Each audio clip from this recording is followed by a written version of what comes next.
tänavu tähistab Hawaii Express Estonian Cup rattamaratonide sari suurt juubelit. Nimelt algab juba 20. hooaeg. Sarja edukuse võti on olnud suur missioonitunne ratturite kogukonna ees. Seetõttu ei alistutud ka COVID-19 pandeemiale ja püüti leida lahendusi, uusi võimalusi, et võistlussarjaga saaks alustada võimalikult vara. Kindel soov oli mitte otsida uusi kuupäevi ja sõite edasi lükata. See oleks ratta kogukonnale osutanud karuteene. Tulenevalt hädaolukorrast tuli sõidu tarvis leida uus formaat, mis meenutab natukene individuaalset temposõitu, ent päris see ikkagist ta pole. Tuleb rõhutada, et tegemist ei ole virtuaalse võidusõiduga, vaid ikka päris asjaga. Kõigi jaoks on rada täpselt sama ning seeläbi olud võrdsed, vaid sõidupäeva ja ilma saab igaüks ise valida. Märgatavaim vahe on, et puudub massstart. Jälgida tuleb 2+2 reeglit. Teine erinevus on, et ajavõtt toimub tavapäraselt erinevalt, läbi GPS-ide ja nutiseadmete. Paremusjärjestus selgub aegade võrdlemise teel. Tähtis on, et inimesed saaksid metsa ja looduse rüppe, saaksid rattasõidust rõõmu tunda ja ka teineteiselt mõõtu võtta. Ühtlasi aidatakse ka nii erinevaid üle Eesti tegutsevaid rattaklubisid, kes kohalikke sõite organiseerivad. Esimesed 2 avatud maratoni on Raplamaa rattamaraton ja Kalevipoja rattamaraton. Viimase toimumispaigas Palamusel saime kaamera ette rattamaratonide sarja peakorraldaja Allar Tõnissaare, kellelt uurisime, miks tehti sellised valikud. No siin on nagu 2 põhikomponenti. Üks on see lojaalsus oma rattaspordi kogukonnale, sellepärast et me kogunesime, me arutasime, saime aru, et ei ole võimalik pakkida kokku 2 kuud ära jäänud üritusi uute kuupäevadega ja me ei taha teha liiga ka teistele rattaspordidistsipliinidele ja üritustele. Ja seetõttu saigi nagu valitud variant, et individuaalsõiduna ja ikkagi saada oma tulemused kirja ja mitte nii-öelda rikkuda teiste või uute kuupäevadega teiste tuju. Et ma arvan, et see oligi nagu kõige määravam, ja see ka, et toetajad olid ju meiega ja inimesed on trenni saanud teha ja miks mitte ikkagi leida võimalus, et nii-öelda võistlus rütmis või kiirusel ka nii-öelda oma võimed ikkagi ära proovida. Et kui ma ei eksi, siis on Estonian Cup suisa esimene rahvaspordisari, mis oma uksed avab, kui me peame silmas seda, et rahvaspordivõistlusel on ikkagi ka kindel marsruut maha märgitud. Tõenäoliselt, jah, ma arvan küll, et siin on neid teisi rahvaspordiüritusi ka, mis on juba avatud põhimõtteliselt peaaegu et samal moel, aga erinevus ongi selles, et meil on ikkagi konkreetne rada ja võrdsed tingimused maha märgitud, et kõik saavad ikkagi testida täpselt samal rajal ja vaadata nii-öelda oma võimeid kontrollida. Teine probleem ongi see, et trenni on nüüd juba väga kõvasti tehtud ja ega ilma asjata pole ka mõtet seda trenni teha. Tahaks ikkagi näha oma resultaat, et kui hästi või halvasti ma nüüd arenenud olen ja siin on nüüd 2 etapi näol rajad korralikult tähistatud. Täna me testisime need siin eelmise aasta tublimatega ära ja võib öelda, et võime hakata siin kohal käima ja oma nutiseadmega neid tulemusi ära fikseerima ja meile saatma ja tekib edetabelid ja kõik nagu vanasti. Nii et ei oska öelda, kas see nüüd on meie õnn või õnnetus, et võib-olla inimestel hakkabki meeldima. Peamegi tulevikus tegema 1 või 2 etappi sellised. Tundub, et see on kõige õigem koht, kus seda küsimust küsida siin Palamusel ja ka kõige õigem koht, kus sellele küsimusele vastata.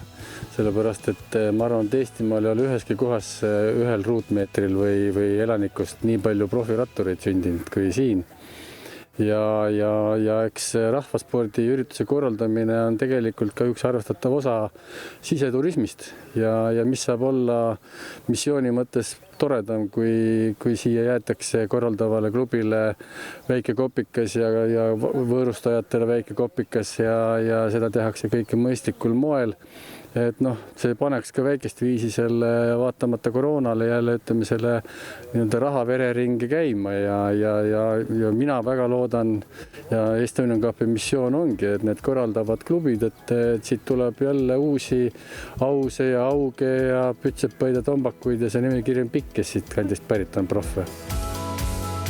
Siit pärit rattaproffide üles lugemiseks jääb 2 käe näppudest väheseks. Samuti pole vist Eestis rattaproffi, kes 20 aasta jooksul Hawaii Express Estonian Cup rattamaratonide sarjas poleks võistelnud. Tavaliselt saadaksegi Estonian Cupi sarjas kõvaks ja siis minnakse maailma vallutama. Näiteks maastiku rattamaratoni Euroopa meistrid Allan Oras ja Peeter Pruus panid oma tiitlitele põhja just siin sarjas. Suurimadki maanteässad on hea meelega just siin sarjas rattad harrastajatega joonele pannud. Ja on tähtis, et ka harrastajad leiaksid endale tavatreeningute kõrvale väljundi. Kuidas need esimesed 2 etappi 6 siis toimuma saavad ja mis ajavahemikul? Esimesed 2 etappi on siis Raplamaa rattamaraton Raplamaal nii-öelda põhja pool Eestis ja siis Kalevipoja rattamaraton nii-öelda lõuna pool Eestis uue asukohaga tõsi siin Palamuse kandis ja ütleme, rajad on ametlikult avatud 25. maist ja ametlikult suletud 27. juunist. 27. juuni on viimane päev, kui saab veel minna võib-olla proovima paremat tulemust teha. Samas me teeme ka vahekokkuvõtteid, me anname välja liidrisärke peale 16. juunit.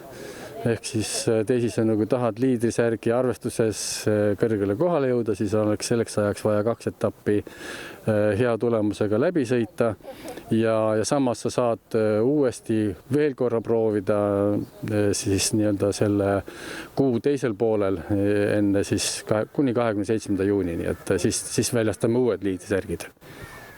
Ma siis täpsustan, et üle igaks juks, et kas ma sain õigesti aru, et kõik, kes on ennast registreerinud Estonian Cupile osalema või etapile osalema, võivad käia seda rada mitu korda sõitmas? Me arvestame, tähendab, meile on põhjust saata 2 parimat tulemust kummaltki etapilt, et noh, rohkem me ei tahaks nagu neid vastu võtta, et ega nende tulemuste, noh, nendega opereerimine on ka paras nii-öelda töö ja peavalu, nii et jah, 2 oma parimat tulemust kummaltki etapilt võtame vastu. Aga ole hea, kirjelda, kuidas need etapid siis täpselt ikkagi toimuma saavad? Tuled oma nutiseadmega kohale, kui omal ei ole, võid ka sõbralt laenata. Stardiväravad on tähistatud, stardiväravast läbi sõites paned oma nutiseadme käima ja kui kohale jõuad, finišeerid, paned oma nutiseadme kinni. Tulemuseks saadud GPX faili saadate meile ja meie süsteem tunneb teid isikukoodiga juba ära ja annab teile vastavalt teie tulemusele ka punktid. Ja samuti on kõik meie eriarvestused võimalikud ja eriarvestuste tulemused samamoodi tekivad edetabelid ja liidrisärgid on, olgu see siis Ansgrohe, olgu see siis Arctic Sport vahefiniš või siis Põltsamaa mäefiniš, kõik edetabeli kohad tulevad vastavalt meie tabelitesse. Mis see asi see GPX fail on ja kuidas see tekib? Ja kas selleks on mingid väga kindlad rakendused, mida tuleb kasutada või on see mingi üldine standard, et oskad sa seda natukene lahti seletada?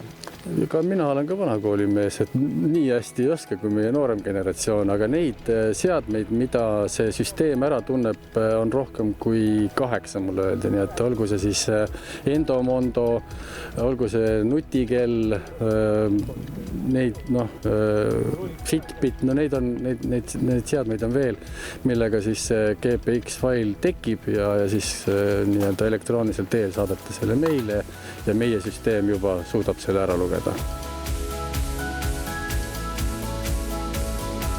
Ja millised need distantsid siis on? Jettoil poolmaraton on 1 ring, Gardena maraton on 2 ringi ja GP Hawaii Express GP on siis 3 ringi.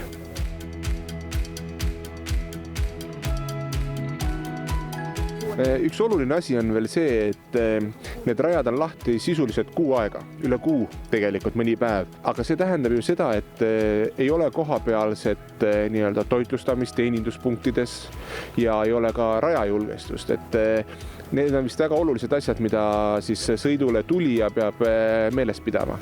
Ja need, mida siin lugesid, ongi kõige suurem erinevus, et tõepoolest liiklus on avatud, omal vastutusel ei saa tõepoolest ainult pea maas umada nii nagu varasemalt, ikkagi silmad peavad lahti olema, jälgima märke ja kui ikka on ristumine peateega, siis tuleb ikkagi vaadata nii paremale kui ka vasakule, enne kui sa sealt nagu üle sõidad, et jah, pesemise võimalused on kindlasti kohalikel pakutud, söömise võimalused ka.